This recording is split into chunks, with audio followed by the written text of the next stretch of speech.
We acknowledge and we celebrate the first Australians on whose traditional lands we meet, and we pay our respects to the elders of the Ngunnawal people, past and present.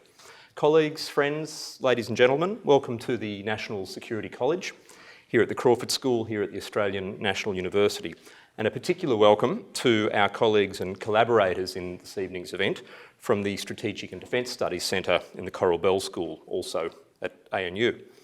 I'm also especially pleased to welcome some of our distinguished guests, notably the ambassadors of the Philippines and Norway, and senior diplomatic representatives from the missions of Vietnam, the United States, Indonesia, France and Singapore. I think that's an indication of the global importance of the security issues that we're here to discuss tonight. Now, for those of you who don't know me, my name is Rory Medcalf. I'm the head of the National Security College. It was my privilege to be recently appointed as the second head of the college after Michael L'Estrange, our founding head. The discussion that we will shortly have is about the security challenges in the South China Sea, and this is in part a reflection of the evolving mission of this college. It's not only a training institution for the Australian national security community, and many of you are familiar with that training and some of our alumni are here tonight, but it's also a platform, in my view, for a better standard of policy debate and policy understanding right across the spectrum of security issues here in Australia. And we can't avoid the reality that the South China Sea is ultimately an Australian national security issue, as well as a challenge for so many other countries. Now, this is for multiple reasons. Australia's security ultimately depends on a rules-based regional order, and any damage to that order through coercion or risk-taking or unilateral assertiveness by any country, as we've seen in these contested waters in recent years, equates with damage to our interests.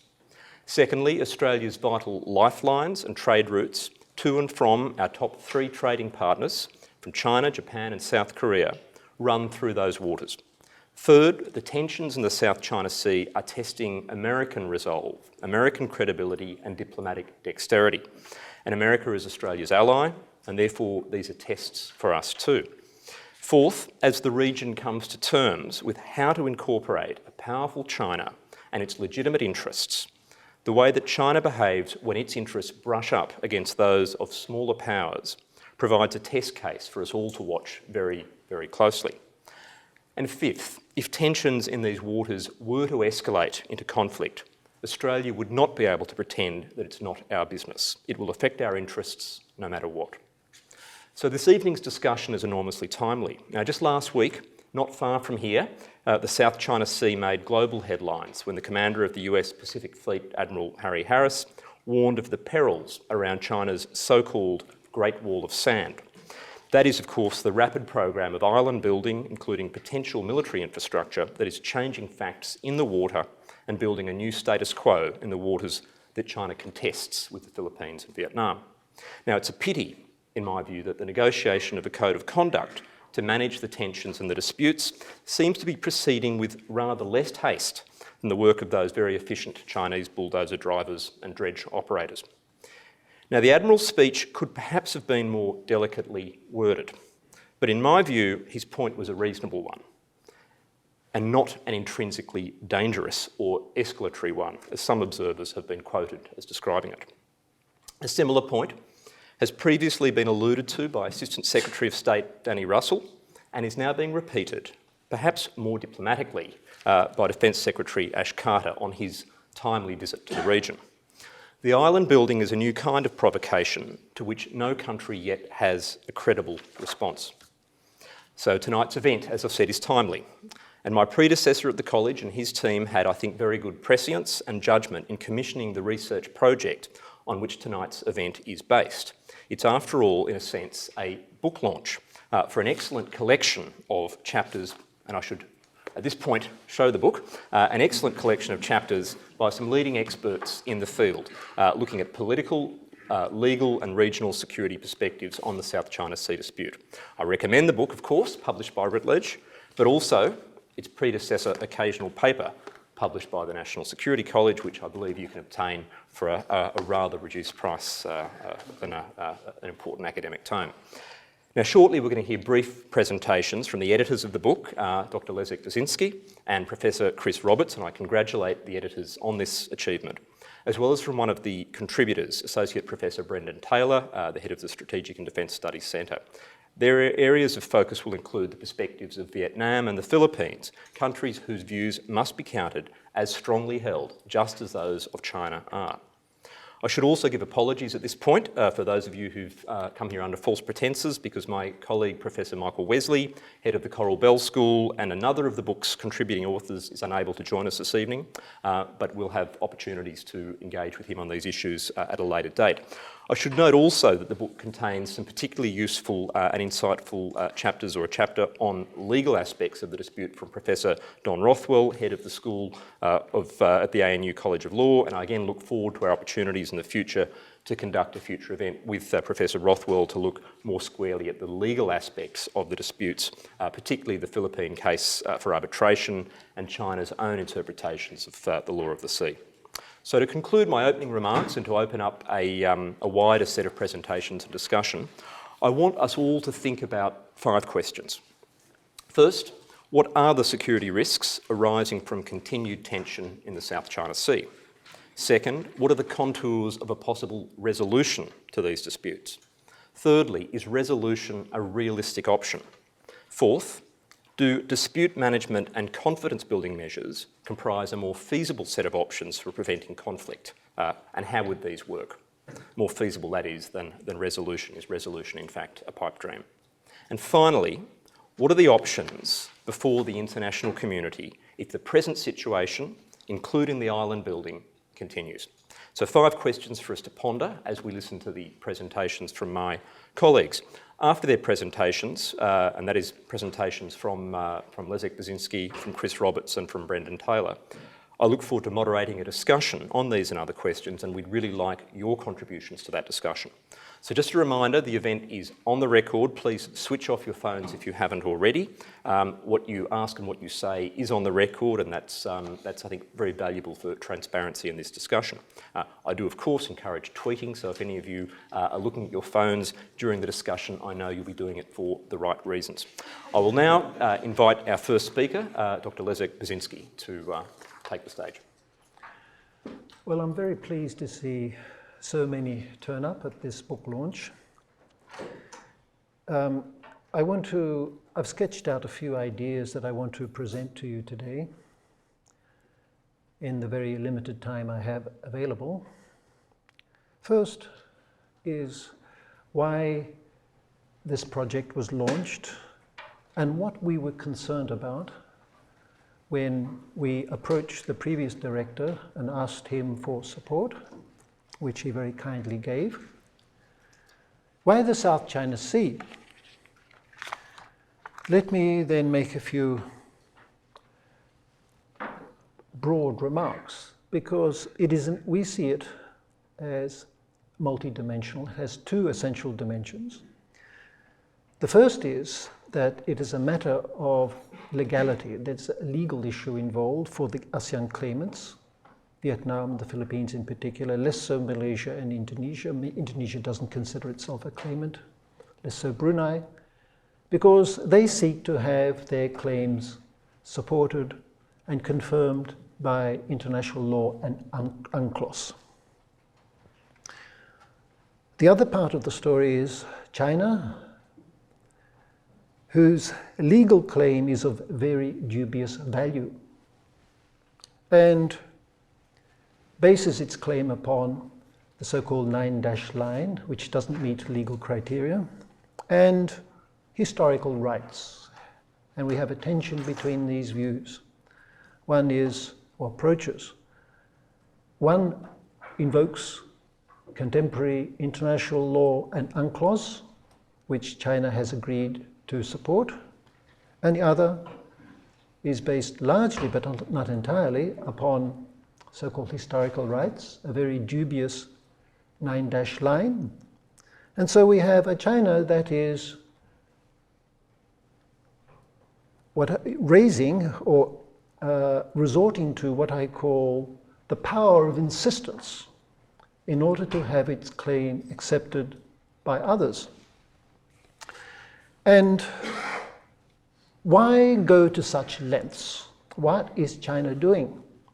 I've looked at this issue for many decades, since it blew up for ASEAN in 1988, when there was a clash between Vietnam and China, and ASEAN became worried about this issue. We see consistency in China's approach, and we wonder why. Why go to the lengths of reclaiming these reefs, building possible airfields upon them, and so forth? Because this is an area of potential strategic rivalry between China, the US, and China, Japan. I would hesitate, and certainly will not use the word crisis. There are some observers of the South China Sea who talk in terms of an imminent crisis, potential war, and so forth. All that I regard as rather fanciful. And what I mean by strategic rivalry, the word strategic is a very hackneyed term. It's often bandied about without explanation. And what I mean is that there is a contest for positional rivalry over rivals or potential rivals using the South China Sea. And there are two such areas in East Asia. One is the Korean Peninsula, and the second is the South China Sea. Taiwan drops out of the area, but I see linkages here. As regards the South China Sea, dominance over the area would give China control of the trade routes and would possibly deny what the United States seeks to protect in that area, which is freedom of navigation. Dominance over the area would also allow China's Navy egress into the Taiwan Straits to meet or to counter an American effort to protect Taiwan in the event of conflict with the mainland, and would also allow the Chinese Navy access to the Malacca Straits and to protect China's oil lifeline. Now, if you look at China's maritime geography, you look at it from the point of view of the Navy, there are a few points where China's Navy can have access to the external sea, the wider ocean. Not from the north, because that is where Japan is building up its Navy, a dangerous place. Not in the center, because you have Taiwan there, which is linked to the US, only the south remains. You look at it from the naval perspective. And given what the Chinese have said about the importance of protecting their oil lifeline, the SLOCs, the South China Sea becomes an important area in order to preserve access to the open sea for these purposes. There's a connection with Japan again. It involves Japan, not just the US. We cannot cast this issue entirely in terms of Sino-US rivalry, because dominance over this area would give China a way of squeezing Japan. When you link the Sengaku Dayu dispute and the rivalry between Japan and China with the South China Sea, you can understand how Japan looks at the issue and why Japan is indeed concerned. Now, in the book, we looked at China's claim, because the Chinese claim indisputable sovereignty and that the area is ancient Chinese territory. Both claims are of very recent origin, hardly ancient, because dynastic China had little contact with this area. And an analysis, cartographical analysis of maps, Chinese, British, Spanish, French maps, some of which are in the National Library here, they show that the area was outside dynastic China's area of interest. It was a maritime frontier. And with the border, in the Ming dynasty at least, following the coastline. So what we have is a China which is relying upon the power of insistence, as I put it, and the orchestration of maritime surveillance agencies to obtain acceptance of a dominant position in the area, and to have that position accepted by ASEAN without fighting, simply by incremental steps intended to wear down resistance from rivals or opponents, Vietnam and the Philippines, and to have them eventually accept what and to have them present the inevitable. This is very much in keeping with what has been written about Chinese strategy and the way China operates to avoid war, but to press on in order to secure one's position without the risk of conflict. In the book, Zhang Zhang, who wrote on China, wrote that China is positioning itself for negotiations over the issue and may, in time, negotiate when the circumstances, or if they are favorable. He doesn't go into when they will be favorable, but it's a question we can ask. We had Renato de Castro in the book, our Philippine colleague, who argues that the loss of Scarborough Shoal to China in 2012 was a classic low-key, non-violent way of squeezing out, pushing out the claimants. China obtained this shoal with minimal cost. We had Do Tan Hai, who's seated in front of us, another contributor, who wrote on Vietnam and the Vietnamese claim and how Vietnam indeed struggles with this issue. We had the legal perspective from Don Rothwell, who examined some recent developments in international law and how they affect the issue. And we had the American perspective from Ralph Emmers, who looked at the American pivot, the Obama administration's pivot into the area, which was, to a large extent, stimulated by events that we have discussed, and perhaps we'll be discussing today, in the South China Sea. The future. We have a chapter which covers the future. And the Philippines, let me mention that the Philippines appealed to an arbitral tribunal under Annex 7 of UNCLOS to clarify China's claim and to its rights, the rights allocated to it to resources within its exclusive economic zone. Now, that was indeed surprising for the Chinese. I was in the Philippines, Manila, recently, asking Filipino lawyers about this, about their appeal. And it seems that the Chinese were very much surprised that the Philippines would do this. They wanted the Filipinos to be quiet, like the Vietnamese or the others, not to raise the issue publicly and not to embarrass the Chinese. But the Filipinos are a nation of lawyers. Everything is public for them. They will go to law.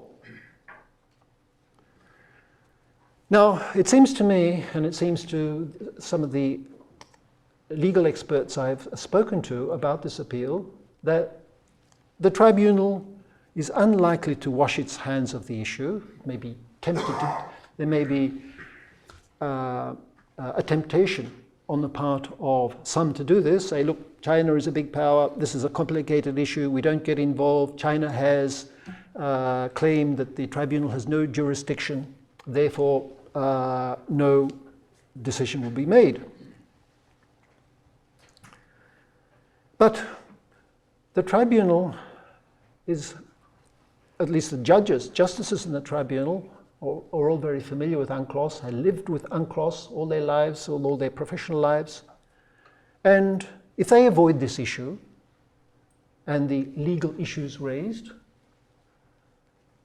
UNCLOS will have little value. So it seems to me, and seems to others who've looked at this issue, that the tribunal will have to examine and and will have to avoid the temptation to skirt around the issue, will have to examine Philippine rights to the exclusive economic zone. And those rights have been guaranteed, assured by UNCLOS. And that is where the trouble is with China. It may avoid the issue of the 9-dash line, which is also part of the Philippine appeal, because China has not presented documents supporting that issue. But it cannot avoid the issue of Philippine rights in the exclusive economic zone. China may accept the ruling and work towards a legal settlement and bring its position in line with law. That is the best case scenario that China in the future may do that.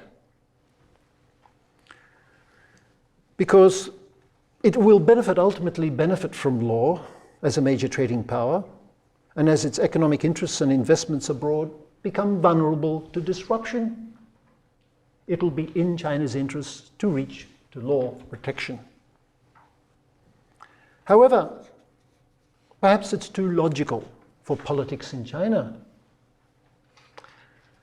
China may not forge an internal consensus. An internal consensus, which is extremely difficult in that kind of political situation, may not be forthcoming over this issue. And it may ignore the ruling.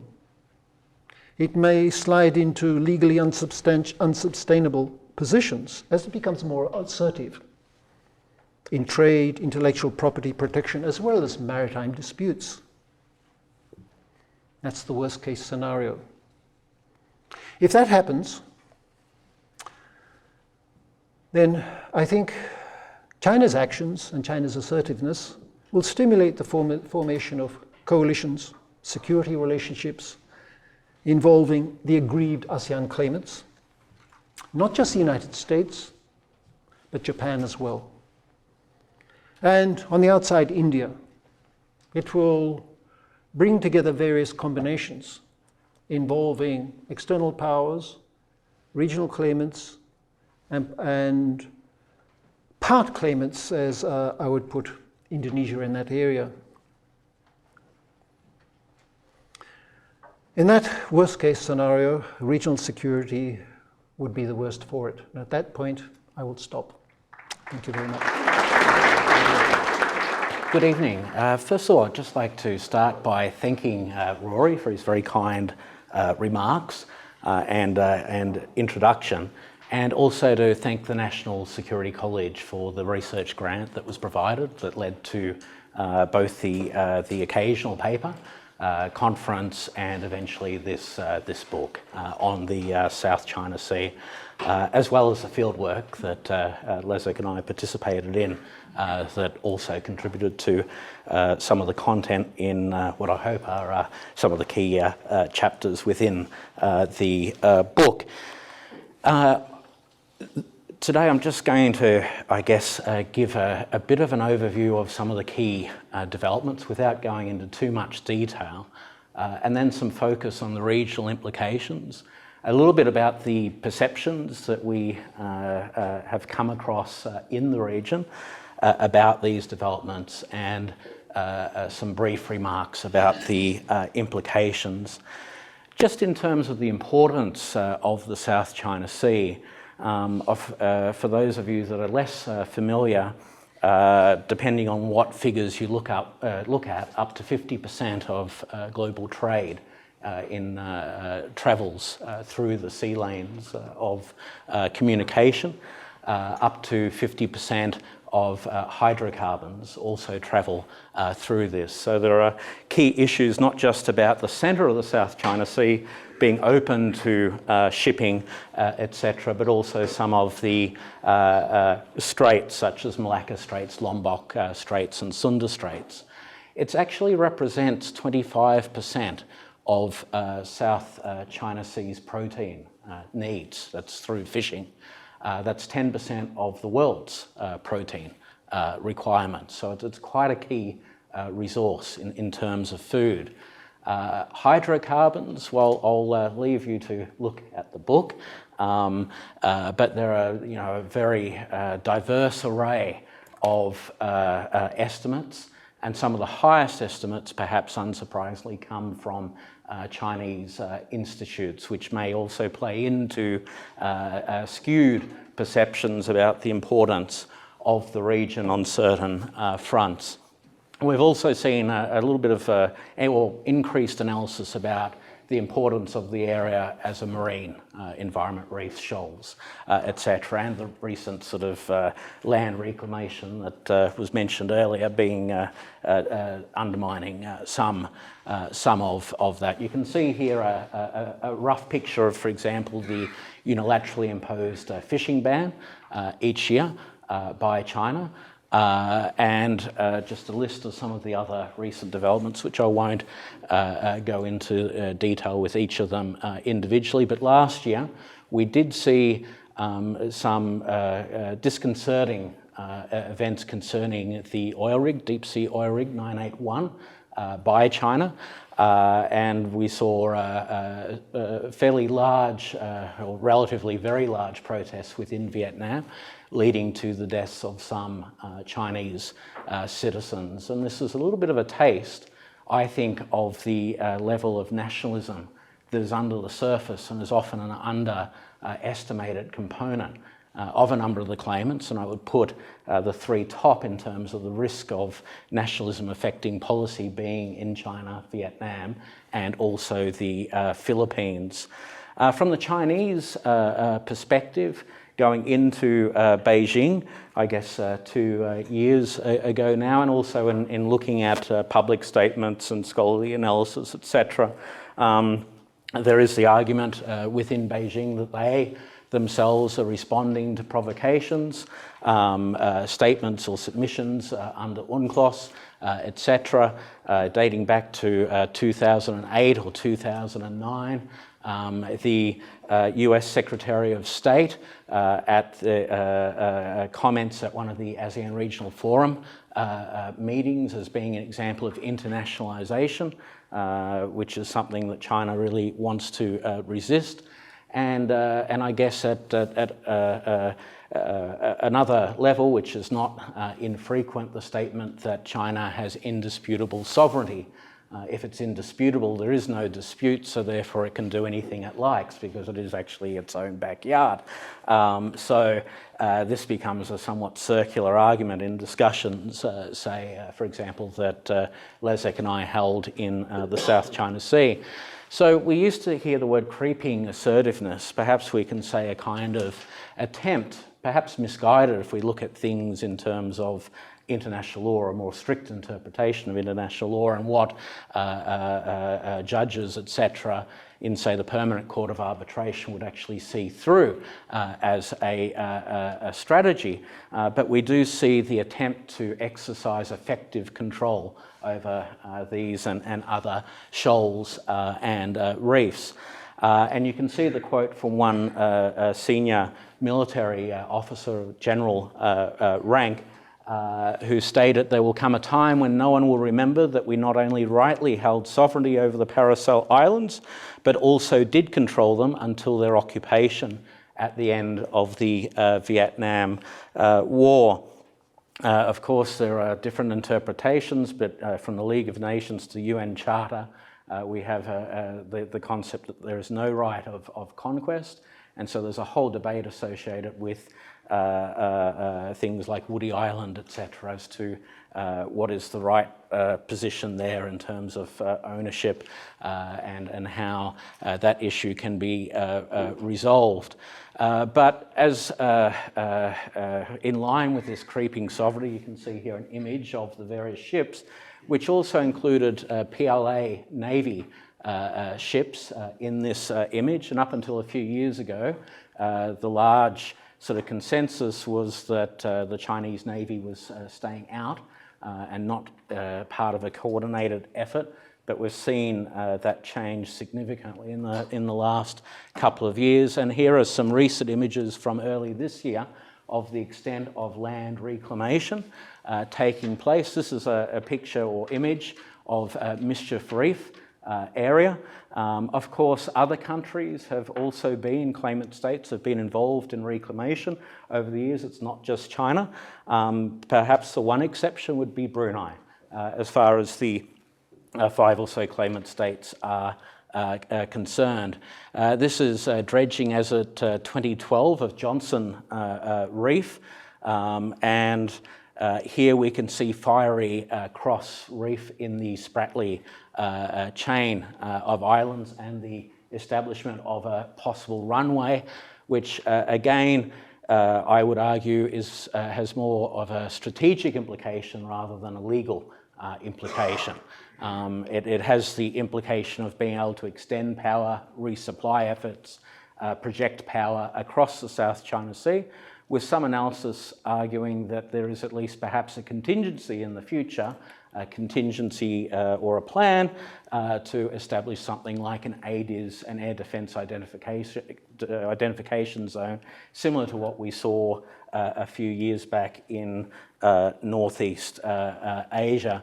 Woody Island, part of the Paracel Island chain, is one of the sites of the most work and has gone on for the longest time, well before the recent sort of news coverage of areas concerning the Spratly Island, but again, significant developments taking place there. Also, we have imagery of, increased imagery of PLA Navy ships and their presence in various locations in the South China Sea, and some analysis to suggest that one of the outcomes of some of the early reclamation in the last couple of years, land reclamation, has been the ability to have one ship such as this permanently in the region on rotation, but with the increased facilities that China now holds, being able to maintain a resupply of that vessel. But really, you know, in terms of just how much of a challenge in terms of security, etc., I think it's useful to put in context, for example, trends in military expenditure. If we look in the East Asian context from the SIPRI military database, China has quite an impressive, if I can use that word, rate of increase in its expenditure. But if we take things at a global level, we still see North America, US and Canada, well above the total expenditure of China, although China coming close to the total expenditure as of 2012 with the European Union. But the story doesn't end there, because if we think in terms of, if I can sort of twist a term from economics, when they say GDP and purchasing power parity terms, I guess I'll tweak that and use the term purchasing power parity differentials.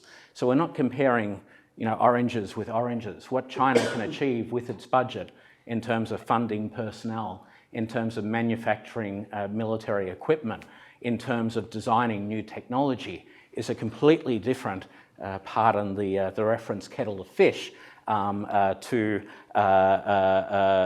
say what the US can do with 4 times or whatever the money. So I think there needs to be some further considered discussion. Of course, transparency an issue there, but just in terms of some of the achievements that China is making. For example, last year 50 naval ships are said to have been commissioned. Possible second aircraft carrier by 2018. We have armed Coast Guard ships being produced on an unprecedented scale, up to 10,000 tonnage in size, and statements such as by Admiral Locklear. Now, just in my last couple of slides here, I guess it's important to think about China's aim and what it could be seeking to achieve. Leszek has talked in part about that.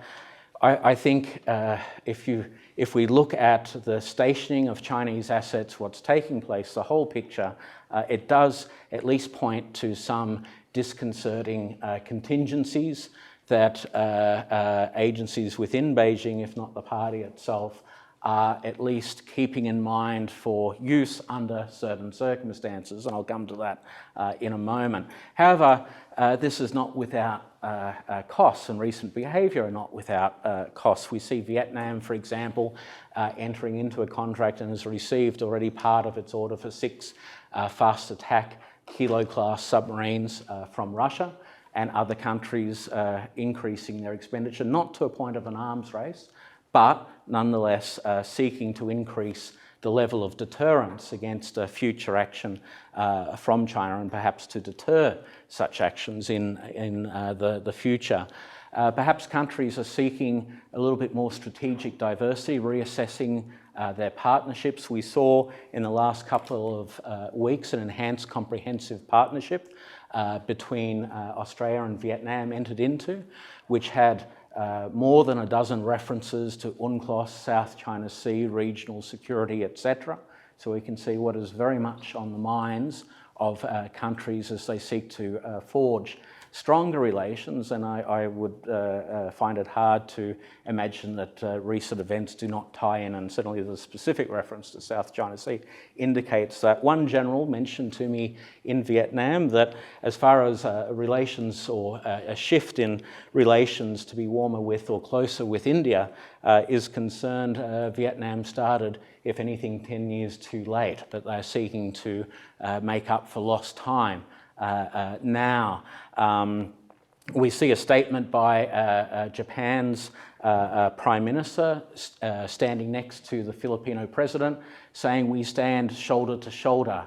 The interests, effectively stating the interests of the two countries, the Philippines and Japan, are the same, and this links to earlier comments tonight as well. We see the Philippines also raising or citing its treaty with the United States, a somewhat awkward initial response, perhaps, or at least perhaps more accurately a hesitant response, but a strengthening of the US position in favour of the treaty over the last couple of years, which I think is a natural response to other developments that I've highlighted, including those orchestrated by Beijing. Vietnam, for example, is looking at joint exploration with Indian and Russian state-owned enterprises, which also raises the risk of, say, a cable-cutting incident by Chinese vessels as being closer to being an incident with the state itself. Policies of economic diversification, a 200% increase, it's still limited in the scheme of things, but a 200% increase in trade in recent years between Vietnam and India. Meanwhile, on the other side, we may have some countries that are bandwagoning.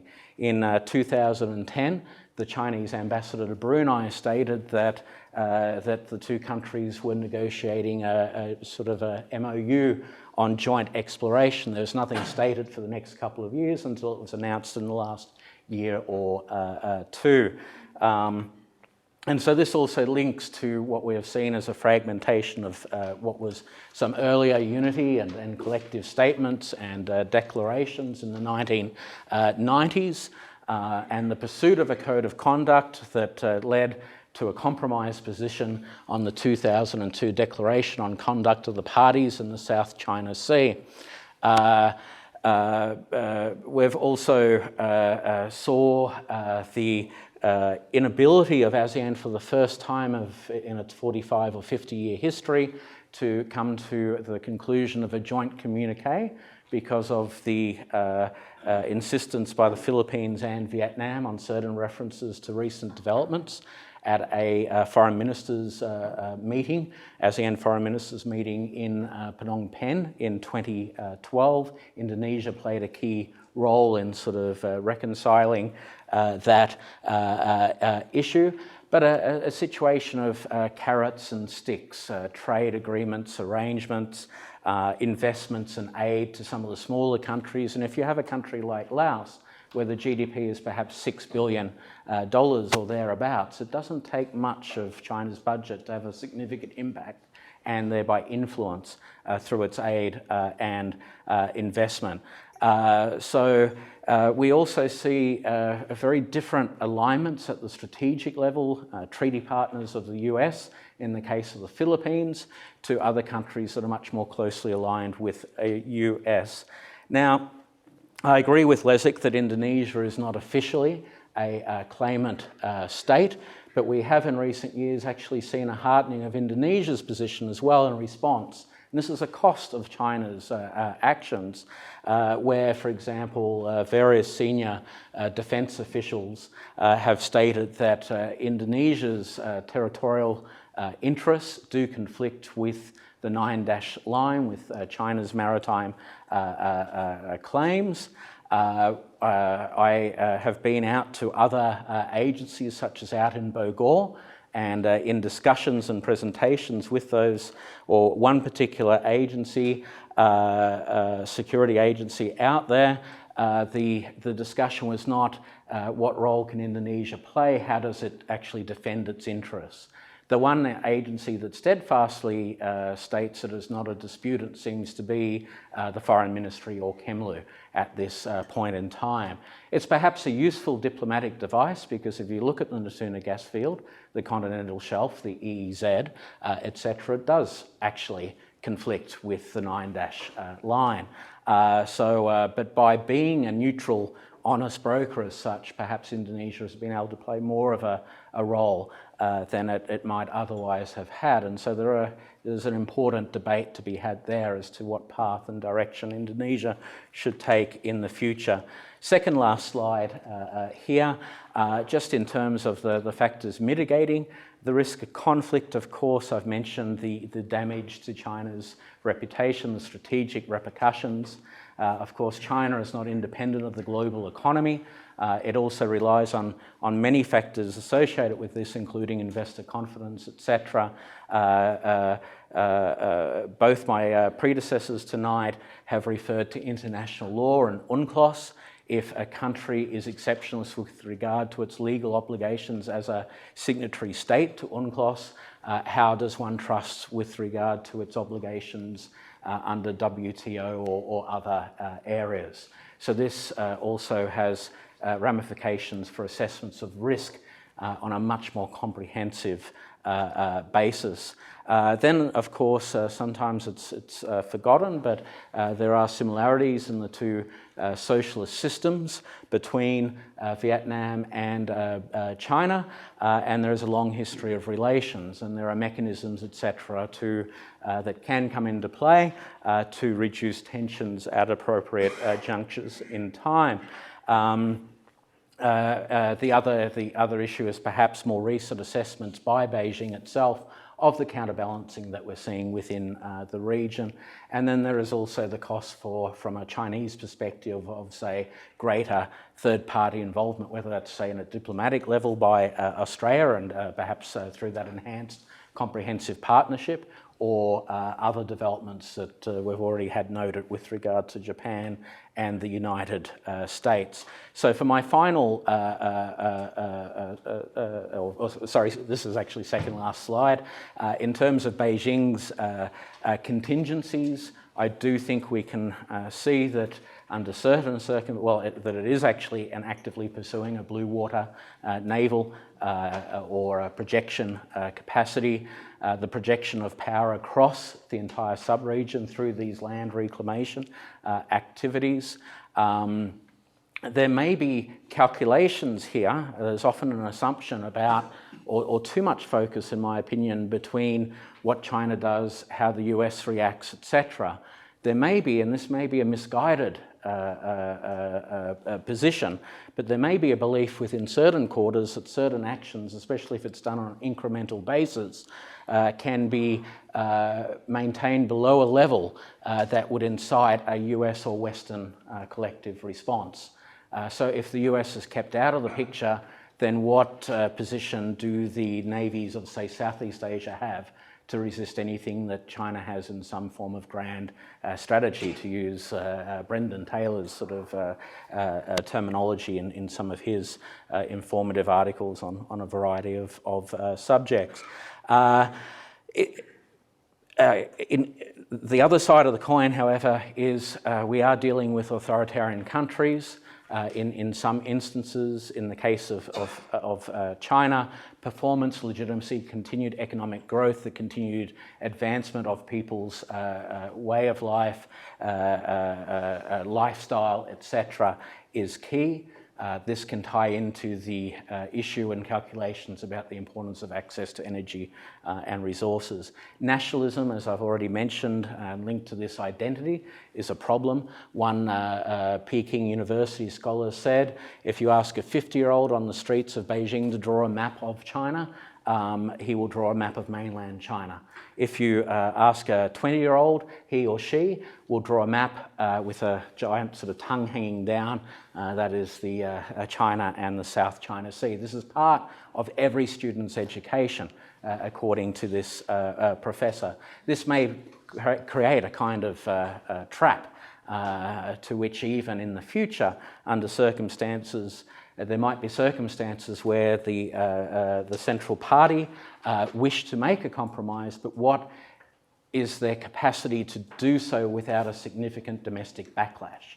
And so therefore we have this kind of stalemate occurring between the parties to this dispute. On top of that, its identity by leaders and beyond as sort of perhaps seeking to reassert its Middle Kingdom status from centuries and millennia past, and also respond to or overcome or whatever its so-called century of shame or paraphrases thereof.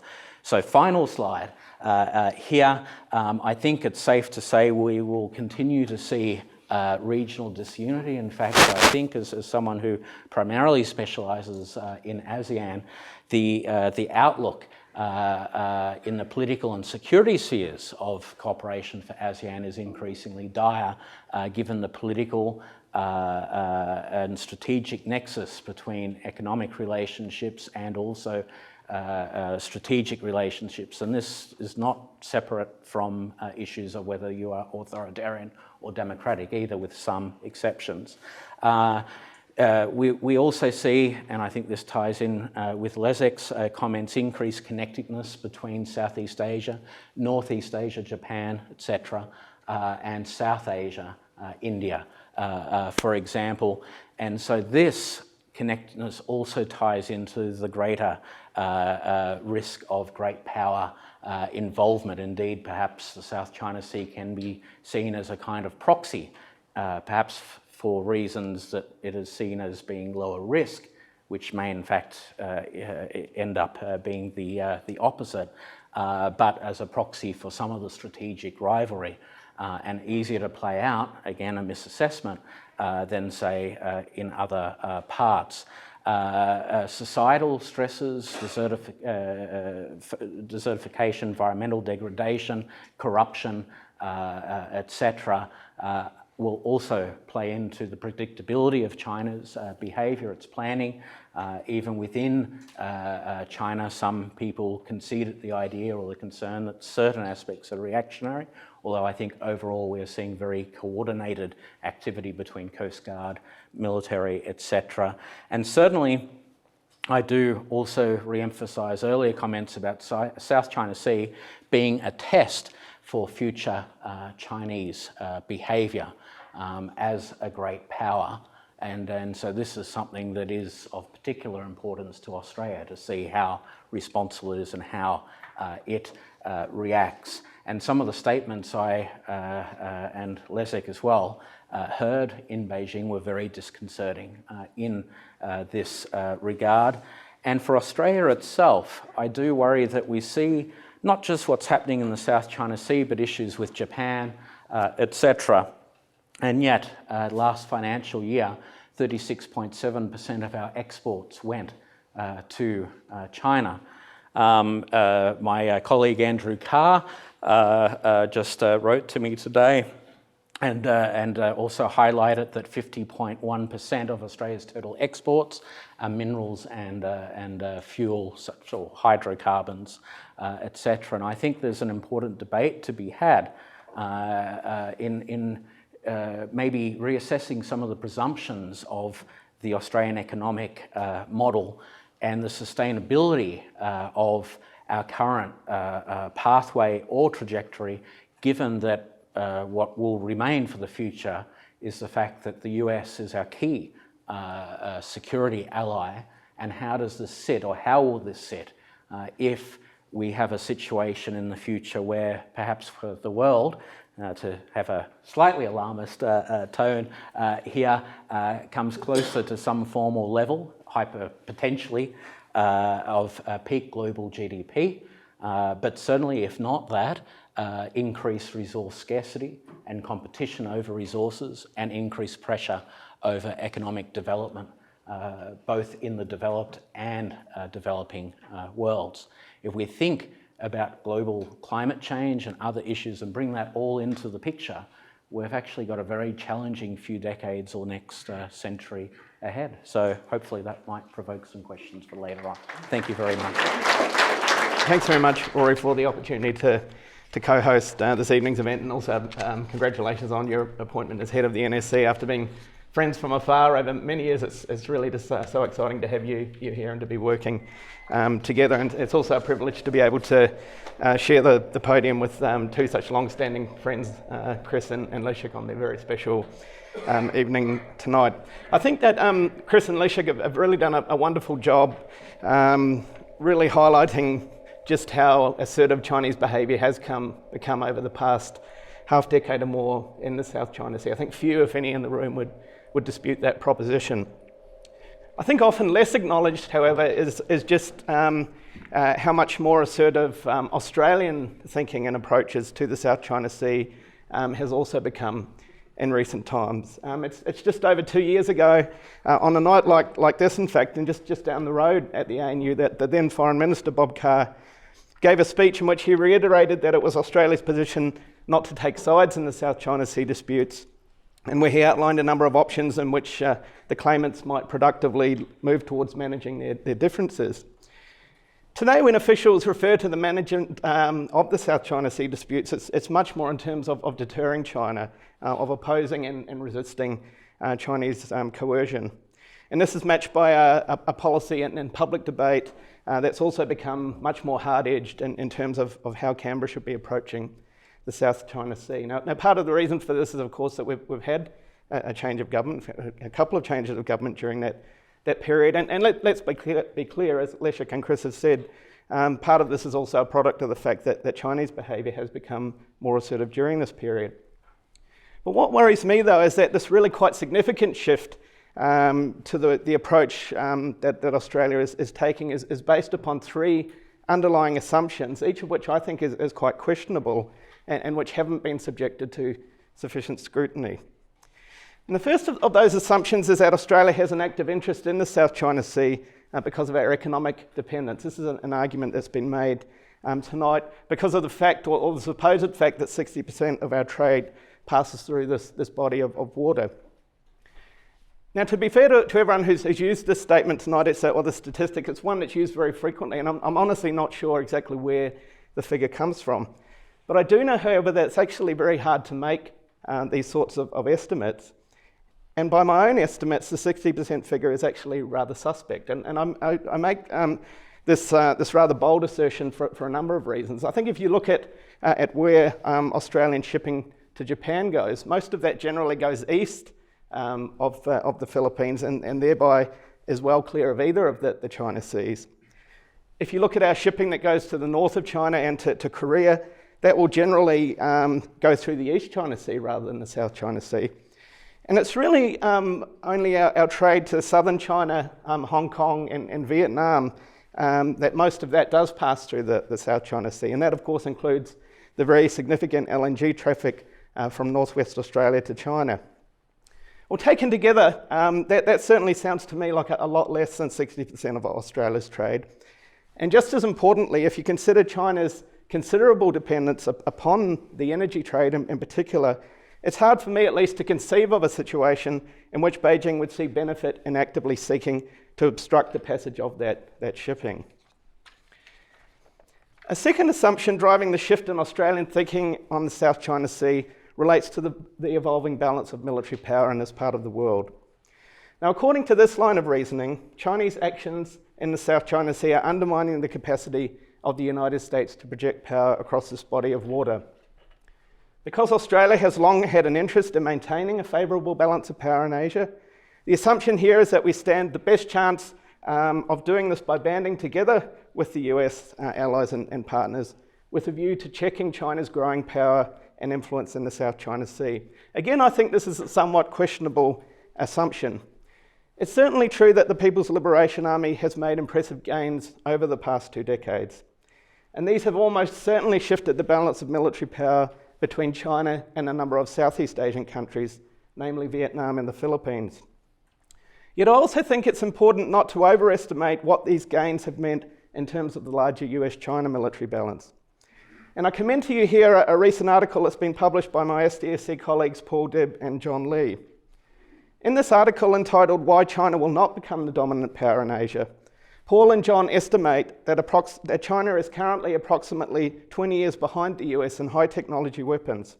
They point out, correctly in my view, that the PLA is a force without any modern combat experience, including experience in the complexities of anti-submarine warfare operations. And even as China does play catch-up, it's important also to point out that the US, despite its own considerable financial pressures of recent years, is a military that's not standing still, as it continues to invest in technological game changers that could actually shift the US-China military balance further in America's favour in the future. Now, against that backdrop, and looking at this from a purely Australian perspective, should we be banding ever closer together with like-minded countries as an additional way of ensuring against any shift to a less favourable regional balance of power? Not necessarily in my own view. It's worth making the point here that China's strategic coercion impacts very differently upon countries across the Asia-Pacific, and that most of these countries have very different motivations and interests at stake than we do. This fact alone makes highly coordinated approaches to Chinese strategic coercion very difficult to achieve. Japan and the Philippines, for instance, see Chinese strategic coercion more through the relatively narrow lens of their respective territorial disputes with Beijing. As Nick Bisley from La Trobe University and I have recently argued in a paper on the East China Sea, when responding to Chinese strategic coercion, it is critical for Australia to be careful not to be drawn prematurely into others' disputes, particularly in relation to issues or episodes where our own interests are not clearly at stake. Last but not least, a third questionable assumption underpinning Australia's shifting approach suggests that Beijing's actions in the South China Sea reflect a carefully calibrated grand strategy to establish a Southeast Asian sphere of influence, and which is a strategy which is ultimately designed to evict the United States from the broader Asia-Pacific, or the Indo-Pacific, a term that Rory has been closely associated with. Now, this is a very complex subject, of course, and there are some in the audience, and including my very dear friend and colleague, Professor Richard Rigby, who really has taught me everything that I know about China, who are much better placed to comment on this particular subject than I am. And it may well be the case that Xi Jinping does have in his top drawer some grand plan locked away. But even if he does, I would argue that the gap between the conception and the execution of any grand strategy is a substantial one. One need only ask the Obama administration or the US, for instance, which has been doing really serious grand strategy now for many decades, but which is struggling at present, I would argue, to implement what I think is quite a neatly conceived rebalancing strategy, or pivot, as some prefer to call it, in the highly diverse and difficult Asia-Pacific region. So I don't think we should assume for a moment that China will find this task any less challenging. Indeed, China's greatest challenges in executing any grand strategy could well come from within. Some of you will have no doubt seen Linda Jakobsen's excellent work on this subject, where she argues that Chinese coercion in the South China Sea is a product of what she calls fractured authority. She's talking there about some of the domestic problems which drive China's South China Sea policies and which allow a myriad of maritime actors to push their own agendas. Many of you will have also seen a very controversial recent article by the respected China scholar David Shambar, in which he argues that significant political change in China could happen sooner rather than later, and that the endgame of Chinese communist rule in China is already underway. Now, in the final analysis, I think many would argue that these arguments go too far, And in raising them here, my aim is not to suggest that we simply all sit on our hands and wait for the morning where we wake up and find that China has disintegrated. Hope is never a good basis for any strategy, and I'm not sure that any of us, or many of us certainly would hope for such an outcome in any case. Instead, these arguments that are put forward by the likes of Jakobsen and Chambard do remind us of the importance of continuing to develop a much better understanding of the type of China that we are trying to influence, if that is the path that we choose to go down. For a strong China will almost certainly react very differently to the same stimuli than a weak and fragmented one. As we contemplate these questions and the other assumptions underpinning the really quite significant shift that I believe has taken place in Australia's approach to the South China Sea, Leszek and Chris's new book provide a perfect place to start. Thanks very much. Questions or comments, please, on any aspect of what we've spoken about this evening. I'll take one up there and maybe one other one in reserve. We'll start with you and we'll go to the next, please, and introduce yourself if you don't mind. My name's Will. I'm from the NSC. I was interested in Chris Roberts' point about the role of Indonesia and how it might act as like a mediator or a claimant in its own right. What do you think the role of middle powers might be in the region in terms of seeking out their own bilateral even arrangements to this crisis, opposed to just looking to China and the US to sort it out? Thanks. We'll take one more before, just so that you get a chance to have your say, everybody. One more question or comment from the group. You've come here with all the answers already. Okay. Look, I might just add one to that mix as well, and that is, it's really probably a question for Brendan, because I think I appreciated your analysis, I guess, of the Chinese perspective. I didn't hear from you what you think a reasonable or alternative set of strategies from China might be. What do you think is the best possible approach the region can hope for from China? I'd like you to think about that one while Chris answers the first question. Here you go. Thank you. I think countries such as Indonesia have played a critical role. If we look at, for example, the days and weeks that followed the joint communique in 2012, and then Foreign Minister Marty Natalegawa, I'm told, personally drafted the 6-point plan in response and undertook something like, in 72 hours, trips to Cambodia, Vietnam and the Philippines to get at least a sort of a compromised position and to alleviate the tensions. And so that's an example of a country that is definitely a middle power, a rising, emerging regional power that has had a long history of a role. It, of course, represents 1/3 of ASEAN in terms of both populace and economy, so it also has that privileged position as a founding member and the first among equals, as the Southeast Asians would say. But nonetheless, combined efforts of other middle powers, including Australia, perhaps this enhanced comprehensive partnership with Vietnam also sends important signals, together with many other activities and statements that Australia can make and be active in, including exercises, etc., in the South China Sea that will affect the overall cost-benefits analysis by China. So I think any approach has to be plural. It has to be, multi-level, multi-dimensional, legal, diplomatic, maybe a few sticks and carrots, comprehensive, through multilateral institutions, through as many countries as possible, all sending as much as is feasible a common united signal that sort of exceptionalist behaviour, breaches of UNCLOS, etc., is not something that's going to be tolerated and will have real and tangible costs for Beijing. Thank you. Thanks. And Brendan, my question about China's perspective, and maybe going also to the point about, is the current Chinese pattern of behaviour something that the region should accept? And what are some alternative Chinese patterns of behaviour that we could reasonably expect? Yes, no, absolutely, Rory, and thanks for that question. And thanks also for not throwing me out of the room, because I know there's probably a lot that I said that you wouldn't agree with, but we've agreed in friendly terms over many years, which is... Yes. But I think, your question is a very good one, and the way I'd react to that would be by...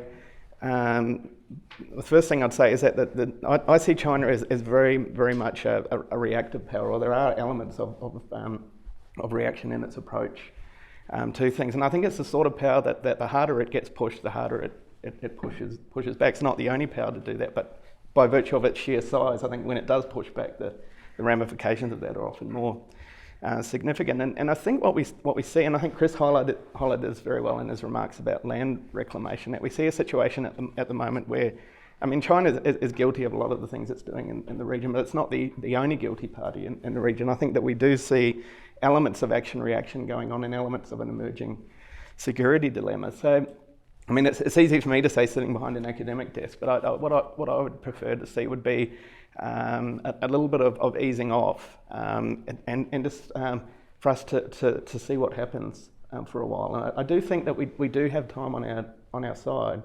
I think that yes, I think that some of the discussions at the moment, certainly about these military outposts that China has established in the South China Sea. I concede that over time they could become very significant strategically and militarily, but I think at the moment that's not the case. I think we do have some time to see how the situation evolves. I think as Leszek's presentation highlighted beautifully, this is a strategic question. It's one that I think is going to play out not over the longer term, but certainly over a medium term. And if we do ease off and see that there is no change in Chinese behaviour, then I'll concede that you're right, and the next, that's a good question. Is that what is the time frame? And I don't have a good answer for that, but certainly trying to get away from this action-reaction dynamic that I think is actually intensifying at the moment, and that some countries in the region are actually looking to see that intensify. I think we're going to have another conversation about this. We'll reconvene hopefully in the not too distant future. Leszek, a question for you, unless there's another question from the audience perhaps. We'll take one from the back and then we'll take yours, George. We'll take both. I haven't seen your hand up, Richard, but I know it's there. We'll take three. One. Please introduce yourself, please. I'm sorry. My name is Len North from NSC. I'm also a student here. And first of all, thank you very much for the very interesting public lecture. My question being, how Japan influenced the current South China Sea situation, given that Japan holds strong interest in the dispute? And do you think that any approach Japan takes will influence Austria's position over the dispute, given the increasing strategic tie between the two countries? Thanks, we'll take that. And then Richard Rigby and then George Brennan. Richard. Okay, yeah, Richard Rigby, Australian student. There are two observations that are sometimes made, and I'd just like to see what anybody in the panel, how they react to this. And they're not necessarily my observations, so I'm trying very hard not to look like I'm being a panda hugger as well. So. But these are observations that are not mine, but I'm aware of them through my reading. One is that China actually controls considerably less of what it claims as compared to any of the other claims. China's got big claims, but actually it's not actually controlling very, very much at all.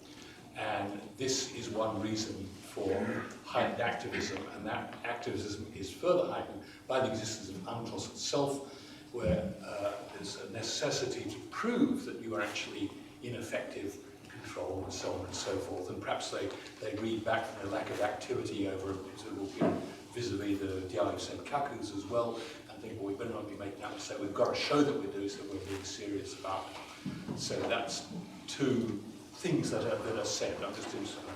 The other, does anybody in the book say anything about Taiwan? Because Taiwan is obviously relative.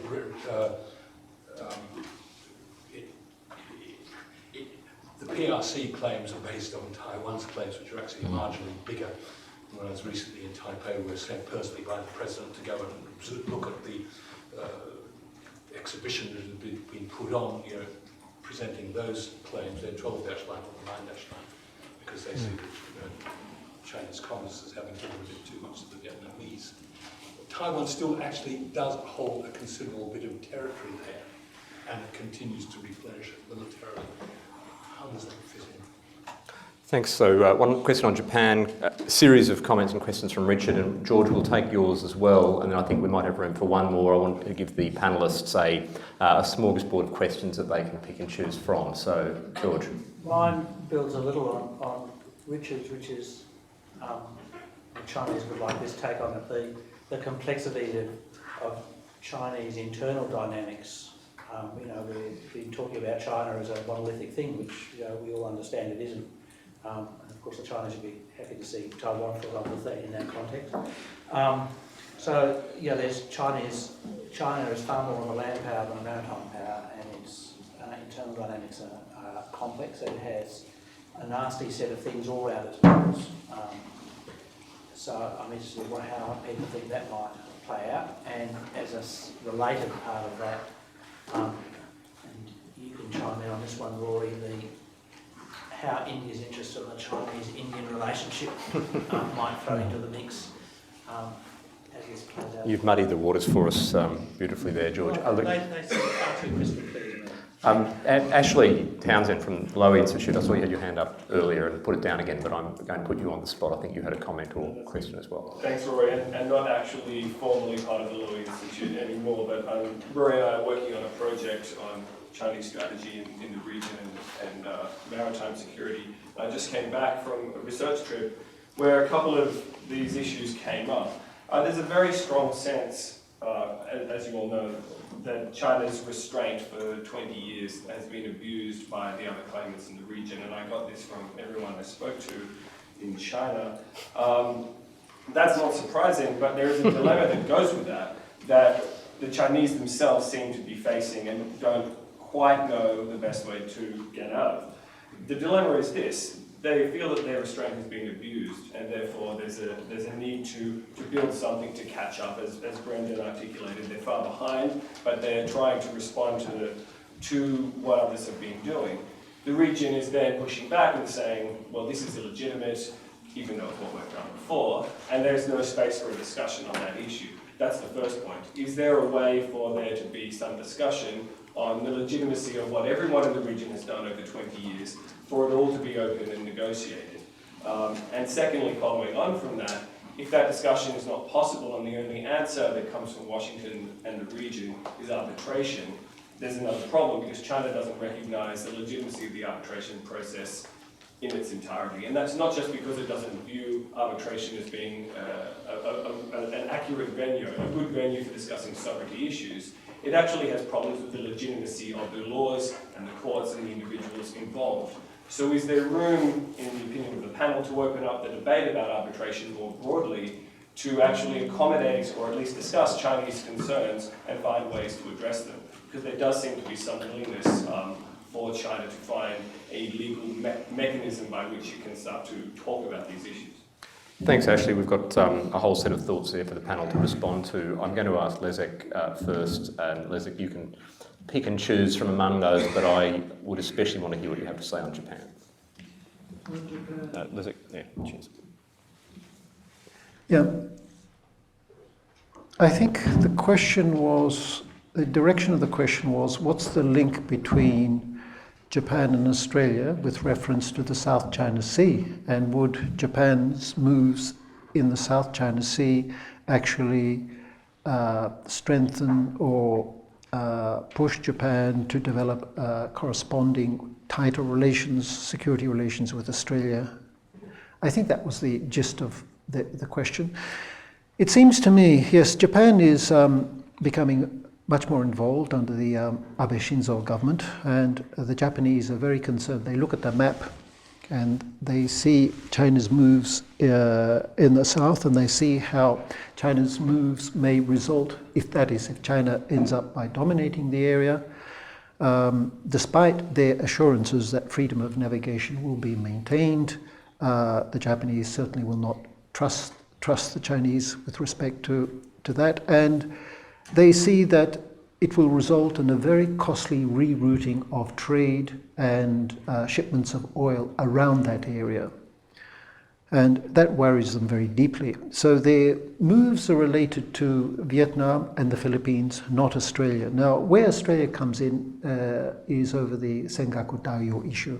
The Japanese have attempted to draw Australian support over that issue, and as Brendan has mentioned, that Australia has been very reluctant to get involved over that issue. The second point about Richard Rigby's comment about China's claim is less than that of others. I just want to point out that... No, I said that China is actually in control of much less of its claims than those of others. Okay, China controls the Paracel China's Islands. claim is huge, we all know that. Yeah, okay. China controls the Paracel Islands. It also controls 7 features, some say 9 features, which it obtained after the 1988 clash with Vietnam. Now it sits on Scarborough Shoal, so you add another one. And Vietnam has occupied more features than China, true, but China occupies more features than Malaysia or the Philippines. So I don't think that China occupies less than the others, less than Vietnam, I agree, but not less than the other claimants. As regards Taiwan, yes, there was mention in the book about Taiwan's 11-dash line, that the original 9-dash line in 1947, the original claim was had 11 dashes, and then 2 dashes were removed to conciliate Vietnam, and Taiwan continued with the 11-dash line. And you mentioned Taiwanese occupation of Itu Aba, that key island. It has a marine detachment there, and there has been some speculation as to whether or not Taiwan would act with Beijing in this area, since they have related claims. But as I understand the Taiwanese position, there was a Taiwanese official who said that Taiwan would not cooperate with Beijing over the South China Sea. We have someone from a representative of Taiwan here who may like to confirm or add to that. India's interests, no, that is a question for Rory. The last one about arbitration, China's restraint and arbitration, legal mechanism. I personally think that China, I agree that arbitration is alien. Legal arbitration is very alien to the Chinese at this moment. Chinese society has not evolved as a legal society, and legal mechanisms are distrusted. And so I don't think that China would respond very kindly to whatever the arbitral tribunal would decide. So my own inclination is that China will, at least in the short term, ignore the decision and perhaps lay the ground for some future acceptance. But the immediate reaction would be to ignore the arbitral tribunal, and I can't see, on that basis, I can't see how any legal mechanism could be established to work with the Chinese. They insist that history should be taken into account. I've spoken to some Chinese scholars about this, about their conception of law, that law should change, international law should accommodate, and UNCLOS should accommodate Chinese historical claims. And law should not stay still, it should change. In which case, if it changes with every rising power's demands, if you change it now, does it mean that next 10 years down the track you change it again according to new demands raised by China? The law has to be more stable than that. And they're demanding changes to international law to accommodate the rise, and yet many of the aspects of law that they want to see changed, they accepted previously. UNCLOS they signed on the line, and they ratified UNCLOS in 2006 and 1995. And now, as they become more powerful, they seek changes because they feel that they should receive due respect from, and that should be accorded by international law. So their understanding of law is considerably different from ours, and because it's meant to reflect power relations, and that would result in considerable instability. So I can't see how a legal mechanism could be devised to propitiate the Chinese in the way the questioner outlined until China understands the significance of law. I want to add something else about just a little reference here to about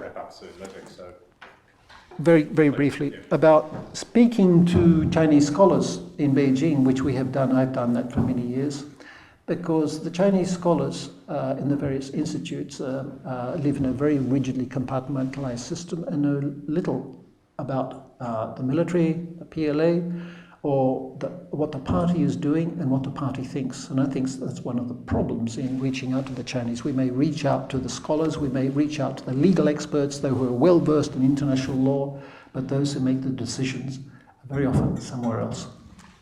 Thank you. Chris, you were very generous with your comments earlier, so please be parsimonious now, because we're at to wrap up. I agree about being a willing signatory to UNCLOS, albeit with exceptions or exemptions made on certain aspects of arbitration. But nonetheless, there are aspects that are clear, such as a clause within UNCLOS that states that no party to a dispute will amend or change or threaten the status quo, exacerbate tensions, etc. In other words, they must peacefully negotiate a change. It is that said, it is true that Vietnam, for example, occupies more features, but also, I guess, there's the question of quantity versus quality as well, and so the quality issue being forthcoming, if not already, airstrips, etc., and resupply surveillance capabilities, etc., beyond any other country out there. In regard to its willingness or desire to reach a solution, we've seen a lot of, to put it bluntly, some duplicitous behaviour within ASEAN, where there are statements sometimes where we don't want multilateral approaches. There are statements where, yes, we will negotiate a code of conduct. And then when the statements are made, for example, instead of a senior officials meeting taking place to work on certain aspects, it's pushed down to a lower level, knowing that the people at that level within an ASEAN context won't have the authority to actually reach a conclusion that leads to anything, so it becomes just a stalling tactic, whereby maybe linking to an earlier comment today, when it does finally agree, if ever, to some solution, the new status quo is well and truly within its favour and what it's completely, entirely comfortable with. And in regard to perspectives in China and the willingness to compromise, it's quite alarming when the head, for example, of a government-funded think tank sits there and states, we're not even interested in the central part of the South China Sea. I've had military generals in one of the other claimant states saying that's open. We're willing to have a negotiation here. But this particular head said that we're interested directly in the EEZs of the claimant states because that's where the accessible oil is. When I then asked... That's transparency. That's transparency, yes. When I then asked, but that is completely contrary to any interpretation of international law, and why would anyone share? He said, well, we're offering 50-50% share.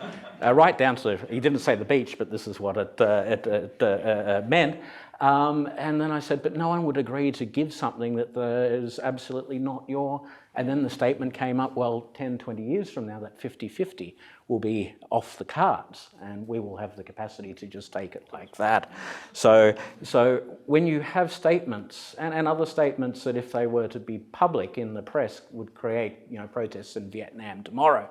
When you have controversial statements, recklessly given by people in very senior positions with responsibilities, that's somewhat disconcerting. So I might just leave it at that. Thank you. I'm hoping that that was one of the people who Leszek referred to earlier who actually may not know what's going on, but I have no judgment on that. I respect our peers everywhere.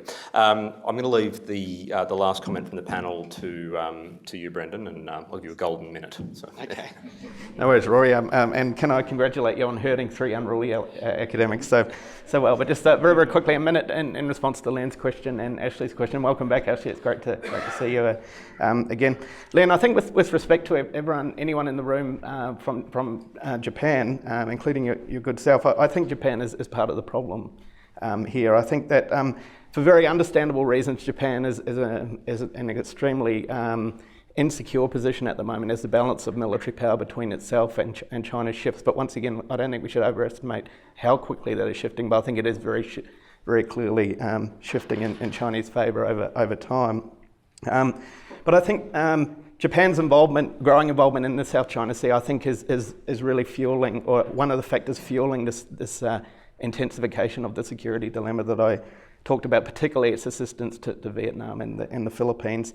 I think a little further away in the East China Sea, I think also Japan's refusal to take its own dispute with China over the Senkaku Diaoyu Islands to arbitration, I think is letting China off the hook in the South China Sea. So I think if Japan were to give a bit of ground there, which I think is unlikely, I think we could potentially see some movement. I think your point on Australia is a very good one. I think we are seeing the potential for Japanese behaviour in the South China Sea to influence Australian behaviour, to see a degree of imitation on Australia's side. There have been some very respected analysts in this town talking about the possibility of Australia making its defence engagement more meaningful by providing more assistance, particularly in the form of patrol vessels to Vietnam and the Philippines, for instance. I'm not sure, and Chris would be more of an authority of this than I would, but I'm not sure that's something that would be wholly welcomed across Southeast Asia, and it may in fact complicate our efforts to engage with that particular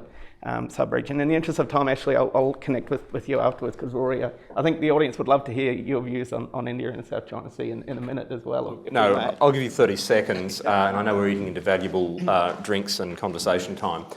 Look, on India, but on external stakeholders generally, if I can call them that, I mean, we can argue about the numbers later about whose trade goes through the waters and how much of it and so forth, but I think there's no question that the South China Sea is globally significant as a key energy and trade lifeline for a whole lot of countries.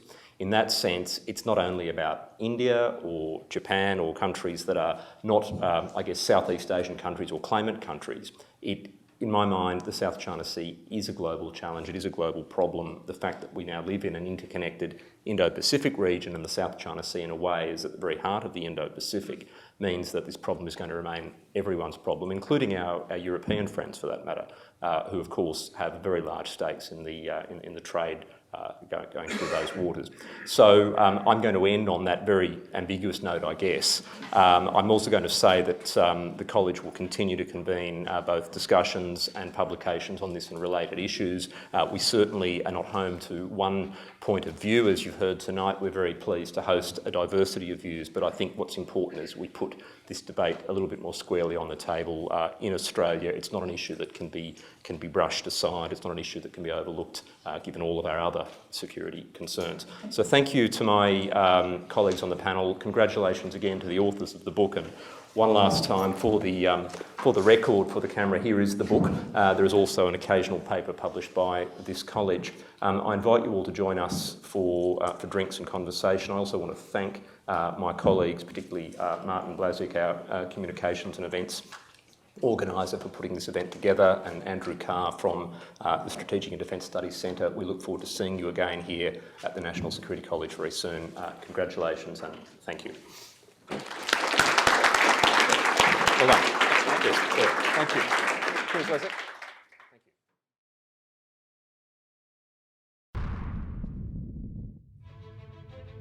This is how the Earth looked at the end of the last ice age. The Northern Hemisphere covered in ice. Europe barely recognizable. But evidence suggests the world map is about to be redrawn by a mega flood of biblical proportions. Oceanographer Simon Boxall is fascinated by the idea of a planet-changing flood and has nominated it for the top 10.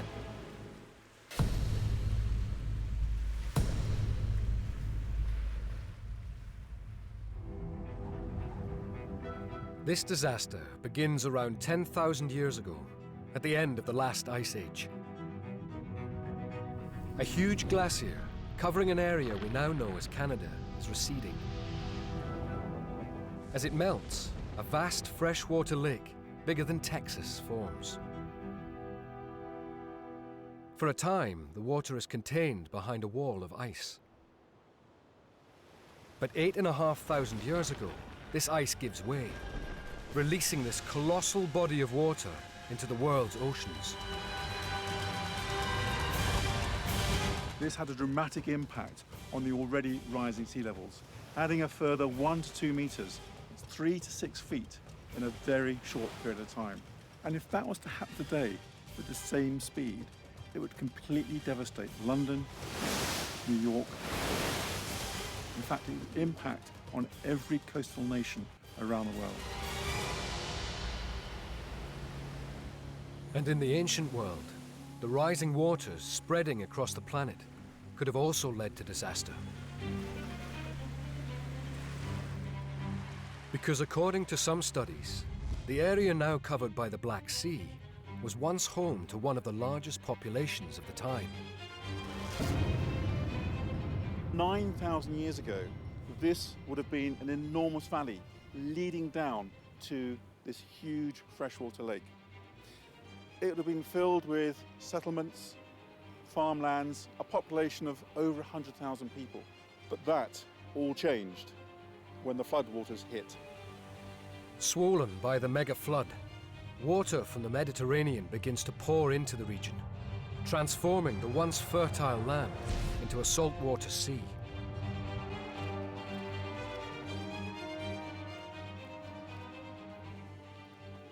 Simon Boxall meets Konstantin Cherev, who in 2011 took part in a survey of the Black Sea that produced an astonishing find. When we scanned the seabed, we found a formation that's really unusual. It was sort of a round hill, and that's not very common for the Black Sea. So we decided to send a probe and take a sample of it. As they carefully inspected the core sample, the scientists made an unexpected discovery. Tiny pieces of wood. When we analyzed the wood and carbon dated it, we found that it's 9,000 years old, and that's amazing. Where do you think it came from? The most exciting scenario is that this underwater hill is actually an ancient human settlement, because as a shape and size and height, it exactly matches the settlements on the ground we found all over Eastern Europe. Cherev is certain an area that's now under 90 meters of water was once dry land. Absolutely. I'm 100% positive about it. To find out more about the people that were living in the region hit by the flood, Simon Boxall has been given rare access to examine an incredible archaeological find.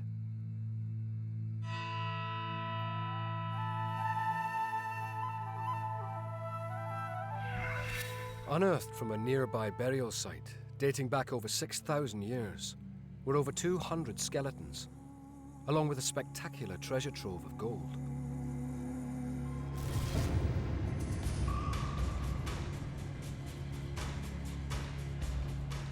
Expert Hristo Smolenov believes this precisely made jewelry is proof of a surprisingly advanced civilization.